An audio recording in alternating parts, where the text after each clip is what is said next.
নমস্কার, আমার নাম স্নেহা দফাদার। আমি নিবেদিতা শিশুতীর্থে কুসুমবলী শ্রেণী সুকুমার বিভাগের ছাত্রী।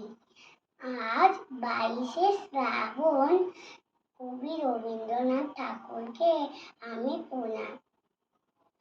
প্রণাম জানিয়ে একটি গান করছি।